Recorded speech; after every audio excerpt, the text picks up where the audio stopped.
Well, this is a really fun opportunity for me to ask Akiane the questions you might want to ask. And I thought, if you don't mind, maybe we could start off with just kind of like a few fun popcorn questions. Let's do it. Right? I love these pop questions. So just to get to know you a little better. So your parents are Lithuanian? My mother is Lithuanian and my father is American, but he has Lithuanian roots. Okay. Yeah. Do you speak Lithuanian? Yes. Yeah? Lithuanian, Russian, English, learning Japanese, learning Korean, and Mandarin. Oh my gosh. Just my off time. Вы говорите по-русски, да? Вы говорите по-русски тоже? Вау. Изучал русский язык 1 год. 1 год? 1 год. Wow. Okay, we'll stop. Bravo. Because that's all I know. That is all you need to know. Привет and пока. Привет. What is your all-time favorite band? Band. Wow. I would say that I'm a very, very... You can't say ABBA, even though you have European roots. That's my mother's actually favorite band, coincidentally. I would say that I'm a big fan of the Asian culture, and I was a fan of K-pop. BTS for a while. Oh, K-pop girl. If there was any background music I would play during my painting sessions, I would play classical, bossa nova, jazz, salsa. I would play something along those lines. So you don't paint to K-pop? No, I do not. But I Good do to know. love listening and walking on the beach with it. Yeah. What's one song you would be embarrassed to admit that you like? And it can be ABBA. I don't think there is no song that I'm embarrassed about. Like I appreciate all songs. Like there's nothing to be embarrassed. No K-pop songs. No, All I'm not right. embarrassed. All right. If you could meet one person from history to talk to, who would it be? Can't be Jesus. You've Darn already it. met him. I would probably say my grandfather Oh. from Why? Lithuania, because he was a very, very gifted poet and filmmaker, and I never really got the chance to sit down and talk with him. I met him very briefly when I was an infant, but I knew that he was an incredible human being that gave so much to people and to his country that I just wanted to sit down and just pick his brains and just have a laugh with him. Yeah. Yeah. An artistic background, Like too. exactly. Yeah. What is your all-time favorite movie? Wow, that is a great one.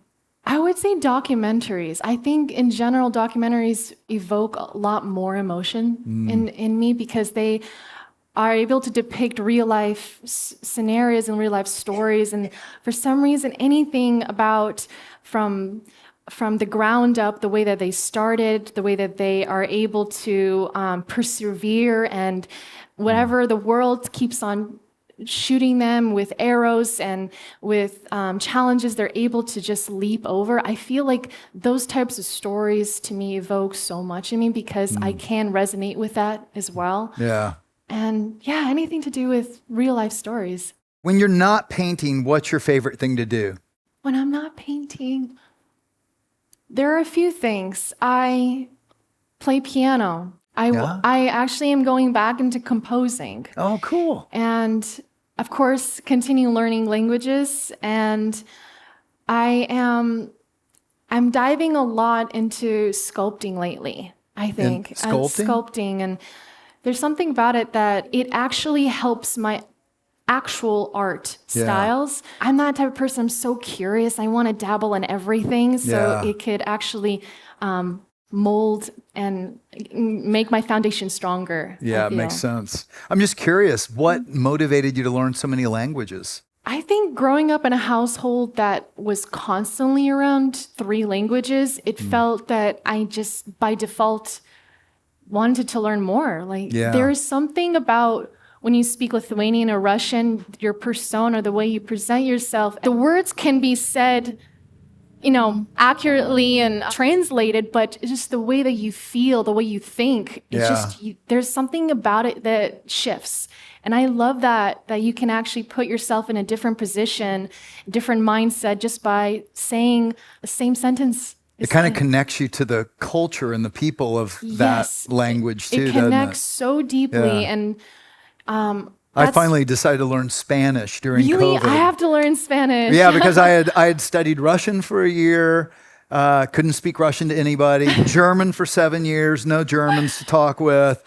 But there's Spanish speakers all in my church, and so I'm I saying like, it has to be number one now Yeah. on the top priority. I'm going to learn English next. Yeah, I'm still there too. I'm still learning. Okay, if you could only eat one dessert for the rest of your life, what would it be? One dessert, mochis. Oh, These are like the dog next door is named Mochi. Oh, really? Mochi is all like I can this. think of. It's like because I've lived in Japan, I think I became more I dived so deep into the culture, and they had either green tea mochis or red bean mochis. It's just something about it. Just I don't know, just satisfies like my senses. Gonna have It's to have really that. good. Never had it. It's very unique though. So So, of all the places you've been in the world, how many countries have you been in? Do you know? Lots. I feel that to date, I might have lived and visited over 35 countries now. Wow. It's So going to be more. what's your favorite place? If you had to pick one.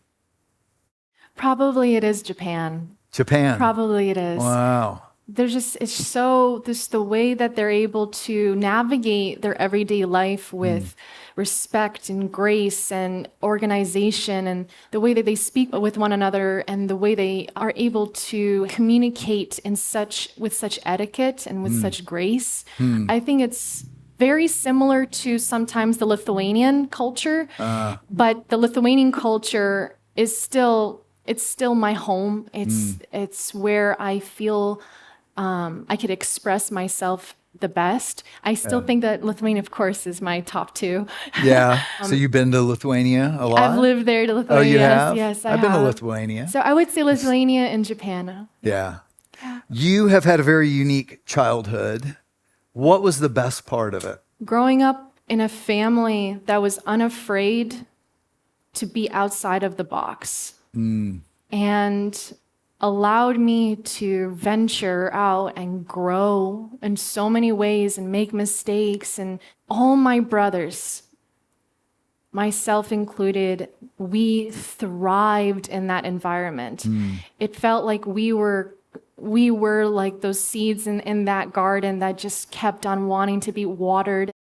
I want to continue passing on this message, to not be afraid to get out of that box, because children are so unique and so individualized that we sometimes forget that we all grow in different speeds. We all grow in different ways, and to have the parents be unafraid to say, no, this is what they need. And that's how I was able to flourish, and I was able to discover my talents so young. Yeah. Because I had that comfort, that protective sanctuary that, it's okay. Yeah. So that by far is the best. Yeah, that was a big gift your parents gave you, wasn't it? That's think. awesome.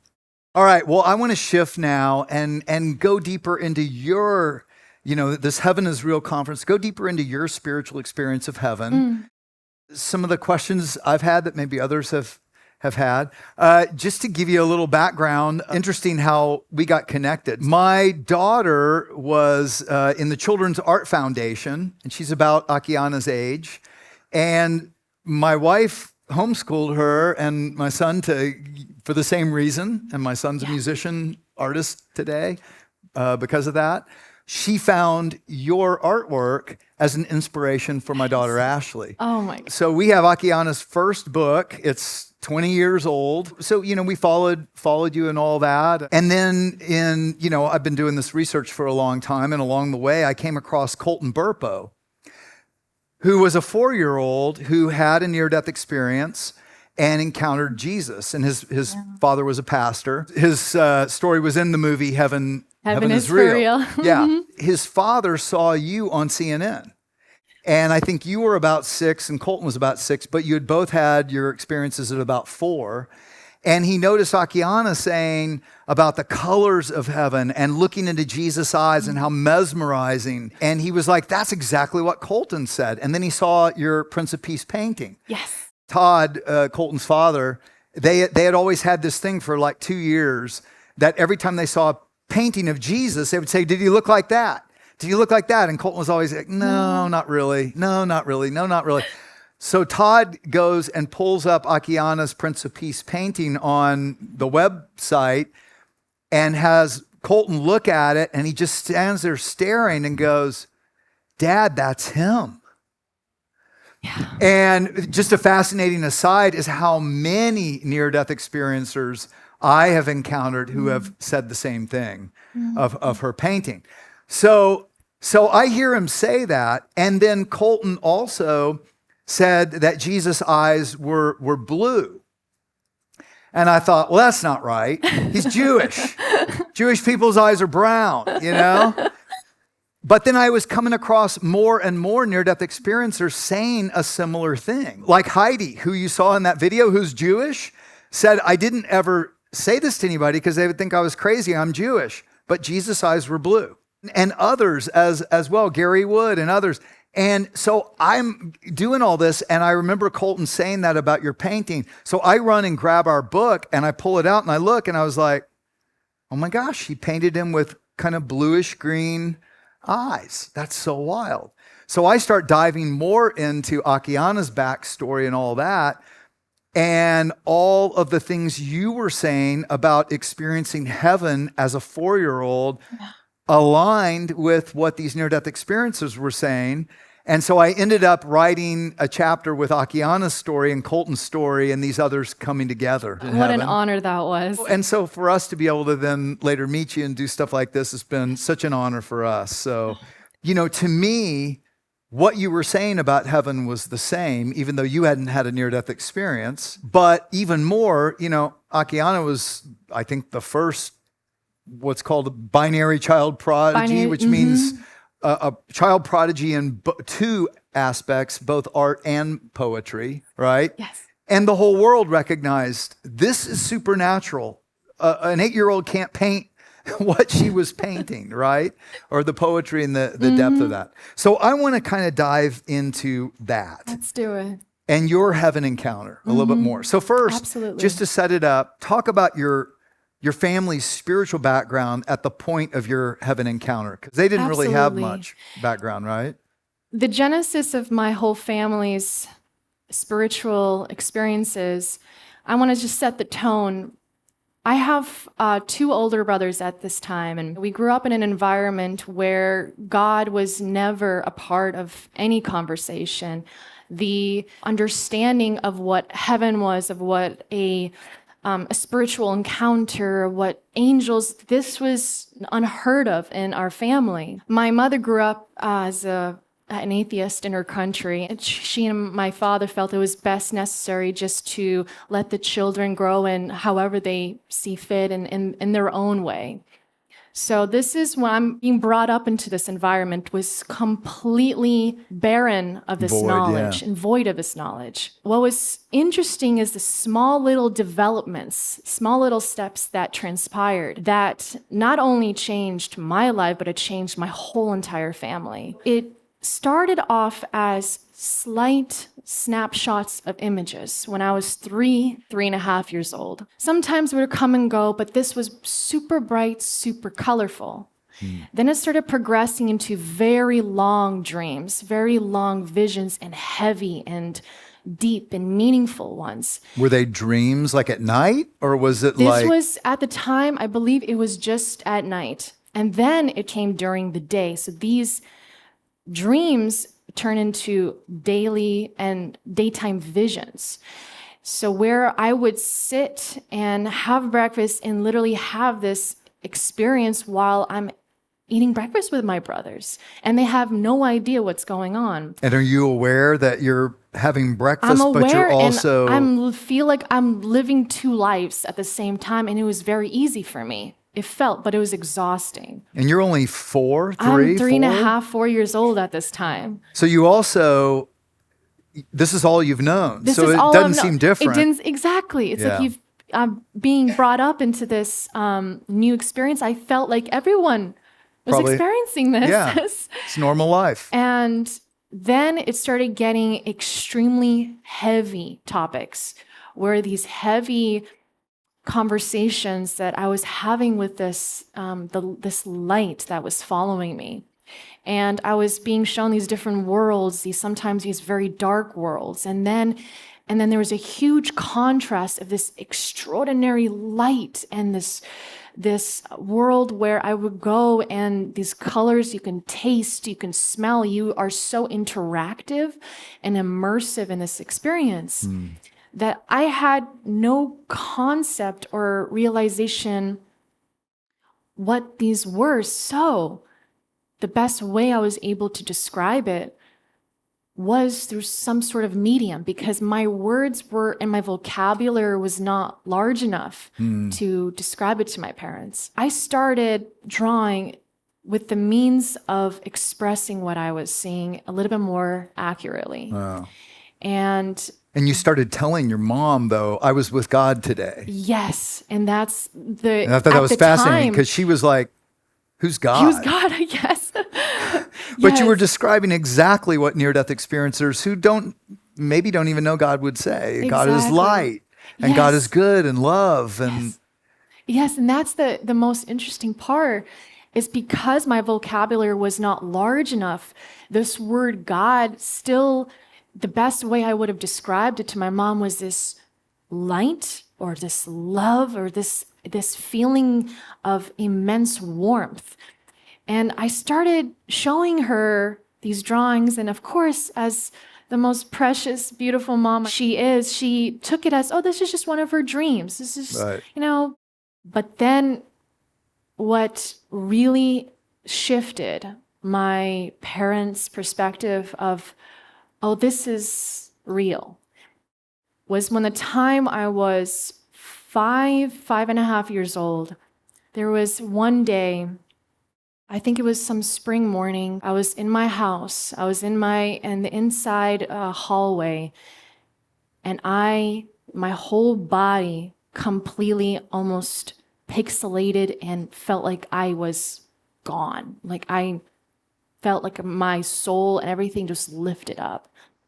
And that moment, I'll tell you two scenarios, what happened in real life and what happened, the spiritual experience I encountered. In that moment, I remembered going and experiencing and opening these doors to different lives, and not just lives, but worlds. And the best way I could have accurately depicted to you now was heaven. And not just heaven, but other parts of the past, present, and the future of the world itself. So here I am experiencing all this, feeling at 5 years old, feeling I have just been living for hundreds and hundreds of years. Now, present time, I am physically missing on earth. My parents could not find me. My brothers could not find me. And they all suspected it was a potential kidnapping. And so they called the police. Where had you been? This is the most interesting part. They called the police, they called the sheriff. There were dozens and dozens of cars in our driveway, and they all were on the search for finding me. I was missing. I was gone. This is from my mom's and my father's perspective. After 6 hours of complete vanishment of Akiane, I come walking through the hallway and towards them directly, and I'm just standing there exhausted. My mom and there's a sheriff just double take at me, and they just start running towards me. They were asking, where have you been? Where have you been? And she told me, I told her that I have so much to do. I'm very tired, but I know what my mission is. And what was that something God told you? I felt that I remembered that whatever I was experiencing in that time, felt that I needed to take the necessary steps at that very moment to start practicing and drawing and then painting. And then I needed to get the word out. I needed to spread this message that was passed on to me. And that message was unconditional love and unwavering truth and eternal life. I needed at all cost make this message possible. And that experience, from that point on, my parents' perspective about the whole spiritual world just opened up, and they really believed that this was God and this was meant to happen, and they were extremely supportive from the very beginning. And everything. And is that when you came back talking about Jesus as well, and that's really when led your whole everything family to happened. faith, right? Yes. Yeah. Yeah, that's literally was that experience that opened up the whole doors for my whole family. I remember, I think, reading it that you at one point said, God is teaching me to paint or to draw. Yes. How was that? This is one part. There was a step before I told my mom that God was teaching me to draw. There was this angel that kept on following me.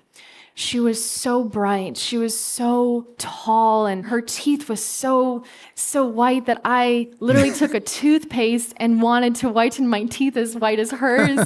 And here I am with all these toothpaste in my teeth with my mom. Mom, I'm trying to be like my angel. Did you find out what whitener she uses? No, I did not. I'll use it. Yeah, I don't think I would ever know. But she was the one that was guiding me and protecting me. And then afterwards, it's almost like I was able to speak directly to this. The best way I could have explained it, that what God and Jesus was at the time was this immense source of bright light that knew all the answers in the world. And I remember it teaching me, and I remember him showing me techniques and opening my eyes and seeing colors in such a different light. So that was the starting points of my artistic journey. Well, and I think, the world recognized that you must be telling the truth, because how could an 8-year-old paint that? And why, if you grew up, with no background of faith and atheist mom and agnostic dad, it just didn't make sense, right? It doesn't make sense from the outside perspective, but it made sense to me because like I said, I felt that everyone experienced a very similar experience like I did. I felt that I was no different. From 5 years old, I started getting these bits and pieces of this face, of this light turned into more of a real shawl, real neck, real hair. And it came to me in puzzles. And it was only until I was 7 years old, 7.5 years old, when the full face of Jesus came to me. And that's when I told my parents. And that was in another vision, or were you actually experiencing heaven? I was trying to put a face to this experience and to this being that I was speaking to. And this face was only unveiled to me in bits and pieces. And when you were about 7 or 8? Yes. So when I was finally 7 years old, the whole entirety of the portrait came to me. And I told my parents, I need to paint this face at all costs because I knew it was going to be important. I don't know why. I felt I had to. It was my duty. It was my mission. Did you know this was the face of Jesus? No. You did? At this time, I still didn't know what even the word God or Jesus truly was. I just knew this, just this immense feeling. And I told my parents, I need to paint this face. I went to so many stores, so many malls, and I went to bus stops just to find a model to somewhat accurately to represent this face that I was seeing. But I couldn't find anybody. So one day I sat down and I literally lifted my hands up and I'm like, if you really want me to paint this face, bring him to the front door. I was like, as a 7.5, 8-year-old, like just bring him tomorrow. Literally the next day, I heard a knock on the door And here comes this 7-foot tall carpenter. And he looks, I'm a literal carpenter.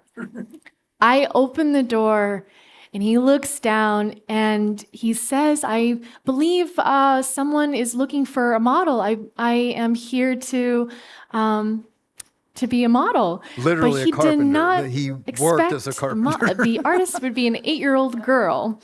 So I went ahead and did a lot of convincing and showed him my studio. And after lots of talks and sketches, he agreed to be my model. And I was able to accurately and completely depict that face that came together in its entirety. Wow. And that's how the Prince of Peace came about. I was just at a conference, the first Christian conference of Indie Ears. So there are like 500 people from all over the world. 2 people presenting that have had near-death experiences showed this painting and said, this is the closest I've ever seen. And so I have a question, because I asked Heidi, who's a good friend of mine, and she was the Jewish woman in there. And I said last year on the way, I called her and I said, so how close is that? And she said, well, really close, but his nose is a little crooked. Not in your painting. She said, when I saw him, I noticed that. So how close is this? Is it exact, or is it like as best I could get it? The best way I can describe it is when I painted at 8 years old, it was everything I could have possibly have done at 8 years old. With all the techniques that I finally was able to develop, I just wanted to get everything quickly as I can before this vision would have faded away. And this painting took 40 hours to complete, and I lost 4 teeth at 8 years old. But it felt like 40 years. It felt I have given much you put so into it. much out of it.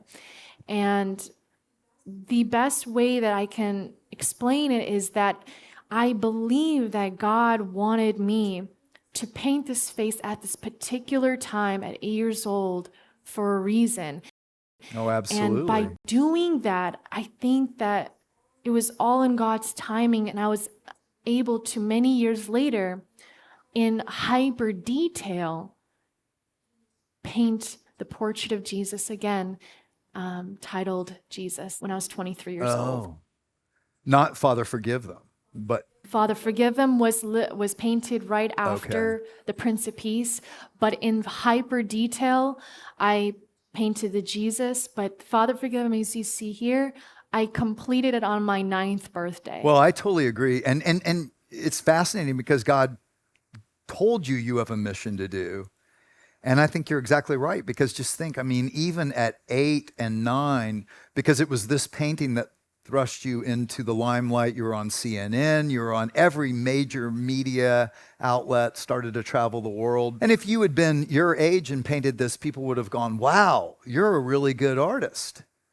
But at 8, everybody's like, that's not possible. And the fact that your testimony of, God wants this message out and he showed me these things, it's just an incredible, it was at exactly the right time. I believe so. I truly believe it's all in God's plan at that particular time. I had to live, I had to experience, I had to see this face at this time. And even by looking back at some of my works as a 30-year-old right now, and of course, with my techniques and with my experience going back into time, of course, there would be moments of I could have done this to this painting, I could have done that to that painting.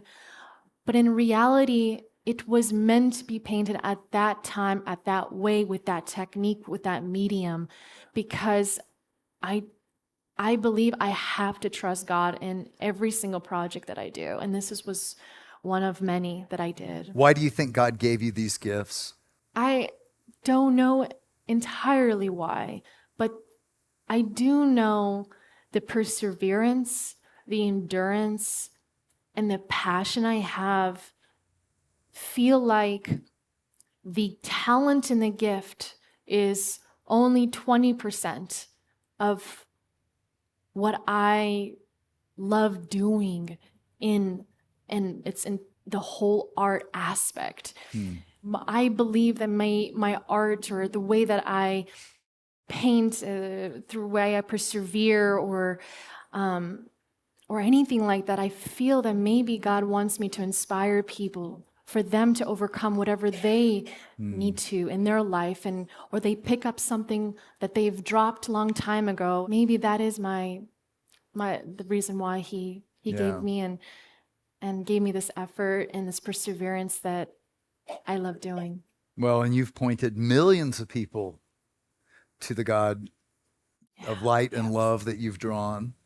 I hope to And continue. you went through, I mean, I'll tell you honestly, Kathy and I, before we knew you, we knew your work and followed you, and we prayed for you, because I kept thinking, and we talked about it, what a gift, but what a challenge, what a burden too, for a kid. You had to grow up fast, I'm sure. You had a lot of antagonism too from adults, right? Oh, yeah. So how did you deal with that? It was a lot of responsibility, a lot of pressure for an 8-year-old to go into this world that was so foreign. And I went into this world only because I wanted to gift this painting and all my paintings to the world. I wanted just to give.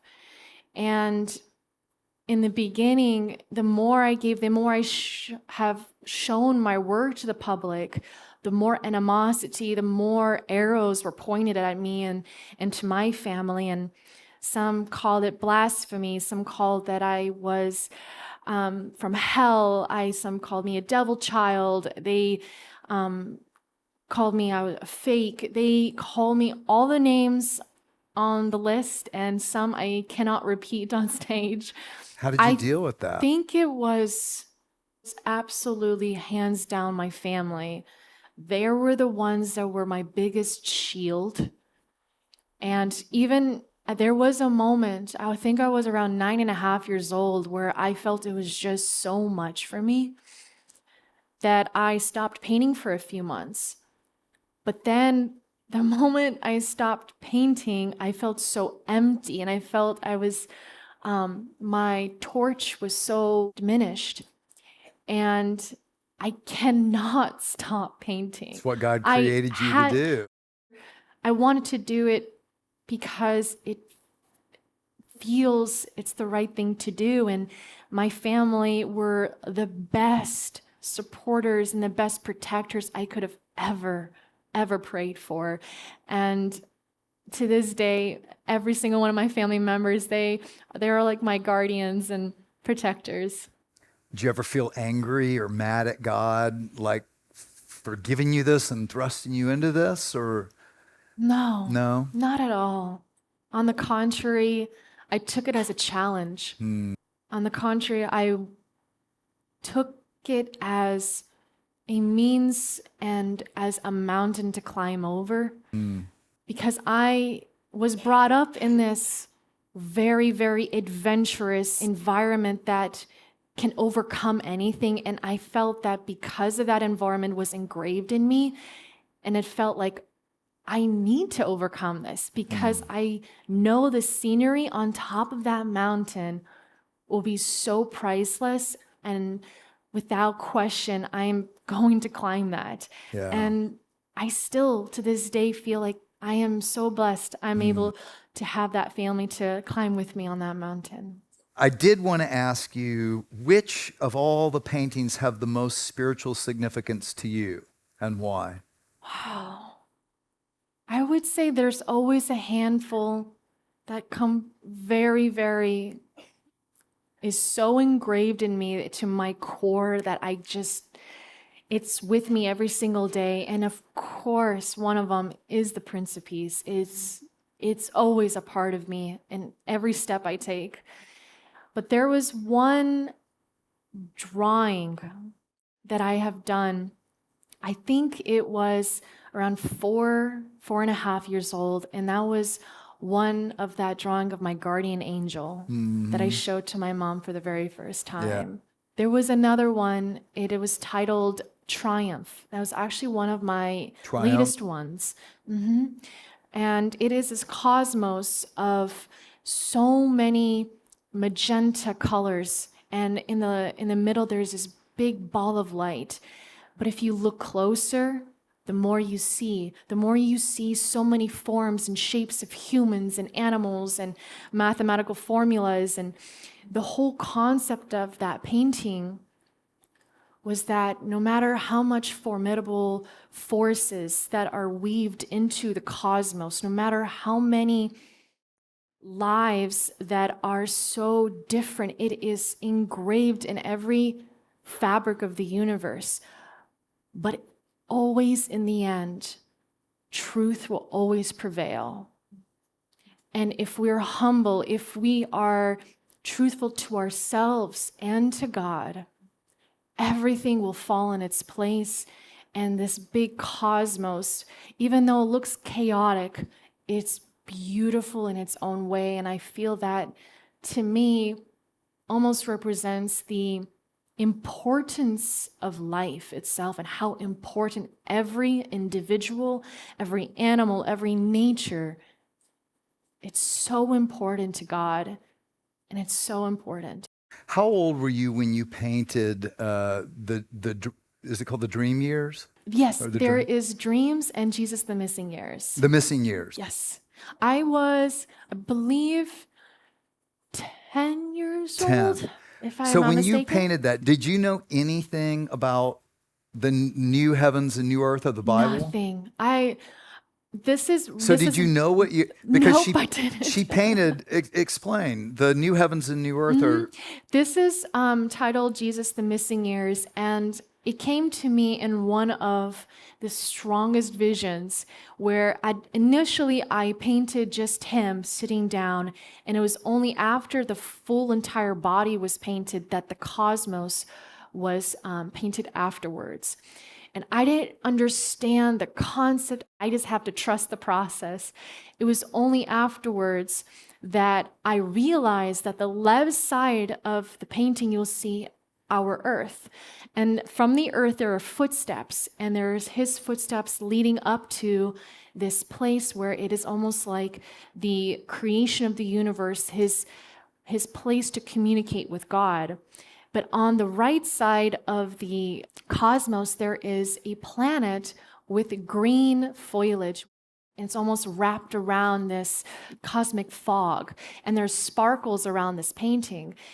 And it had no oceans, no huge bodies of water.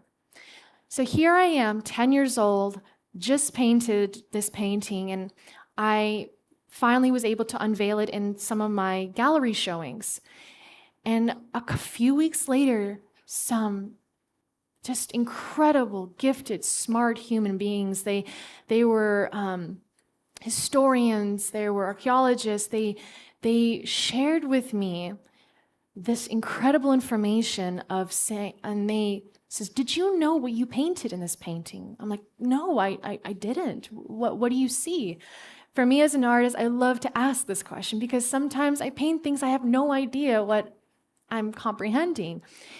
And they're like, "This is the new earth that you've painted." And there are stories that in the Bible there was no huge bodies of water. And the reason why I painted it behind this cloud, it's still in creation. It's still being created. That's why it's almost like in a workshop, that I like to call it. That's awesome. Okay, one last question, then we'll open it up.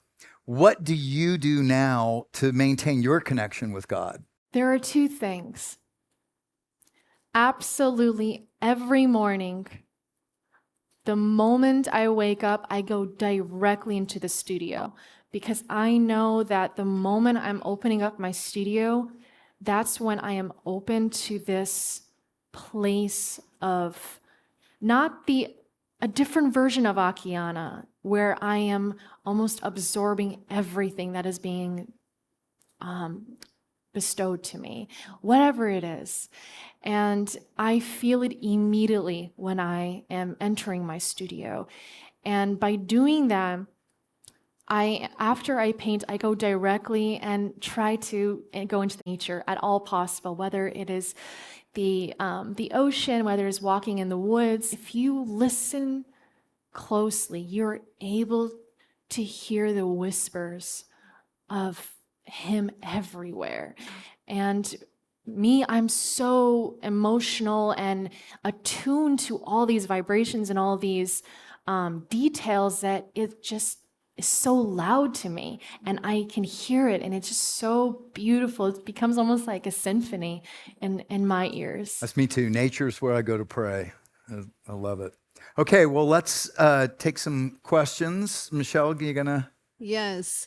So we have a couple that people have put in the app here. I have one from Valerie for you, Akiane. In your mom's book, she wrote a quote from you when you were 8 years old that starts with, "I was taken again."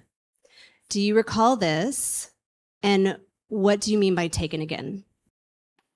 So at the time, my vocabulary of being taken meant that I was being shown places. I was physically almost being a tourist in these worlds. And when I meant taken, it was that spiritual experience that either my angel, God, or I was on this journey and exploring these different worlds, the different places. And I would often say this to my mom when I was around that age. And that's when it meant that I was being shown these places. Okay, one from Sujay. Did you ever ask the angels who visited you their names? I believe it was probably said, but I remember never calling the name. It was just not necessary. Where I truly remember that everything was spoken without words, if I can say that. It's such a... Well, that's exactly what near-death experiencers say. Yeah. It's pure communication, thought to thought, heart to heart, feeling, no misunderstanding. It would be so easy if it was such a name and so easy to remember, I would have, but I felt like at that moment, at the time, it was no need. We all knew each other so well, and I felt that no needs were needed.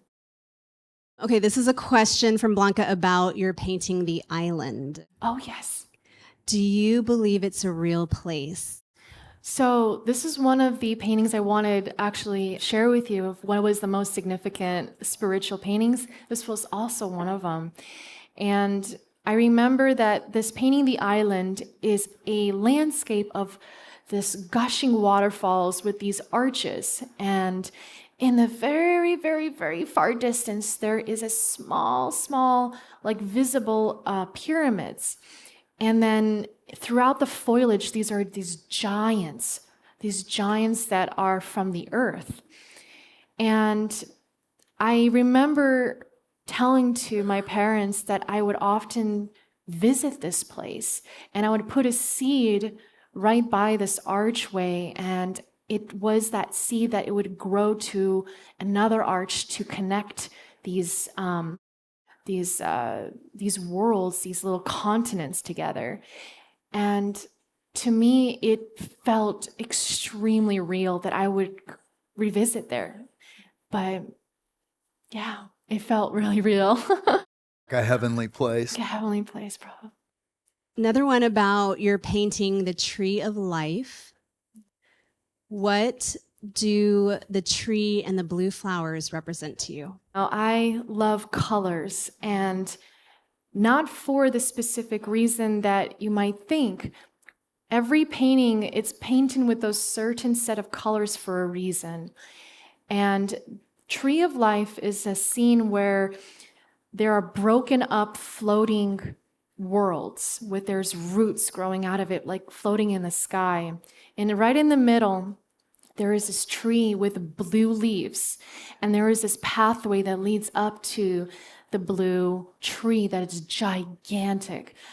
And The reason why I painted it a blue, because to me, blue represents the color of the mind or the color of thoughts. So it was my way of almost saying that not only was this like the life-giving tree, but it was like the knowledge. There was so much memories and thoughts. Like this was like the origin of and the protector of it. And the tree of life was probably the best way I could have accurately depict what I was seeing and feeling. This is a question for both Akiane and John. Why do you believe that art is such a powerful way to express the spiritual realm? I feel that art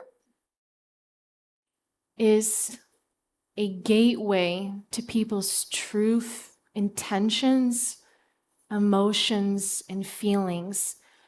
It can only open up, it could only be revealed through the arts. There are so many different mediums that are around the world that is so powerful, but if we want to know ourselves and our journeys and our communication with who we are and who we want to be in with God, the arts, especially the art and poetry, they have this ability to just unlock and to put a physical representation of what you are feeling or thinking about. Because thoughts, it's all here. Your feelings, it's all here, but when you see it face to face, you're able to physically and emotionally take a step back and just appreciate how incredible life is, and you will get to know who you are. It's a great way to answer so many of your questions. Well, and I would agree with that in that, and I know music a lot better, but I've always been interested in how the arts, music, poetry, physical art, movies, they can sneak behind your defenses. And I think there's something that God can use to open a person up when we hide behind our minds and our thoughts. But like Akiane said, there's the soul. And sometimes the soul hides behind the thoughts and the body. But you hear a song and suddenly you're somewhere else, right? Or it moves you in a way that you weren't expecting. And God's Spirit can speak through that. Or you see something that opens you up like you're talking about. Oh, that's so beautifully put. All right, can we give John and Akiane a round of applause, please?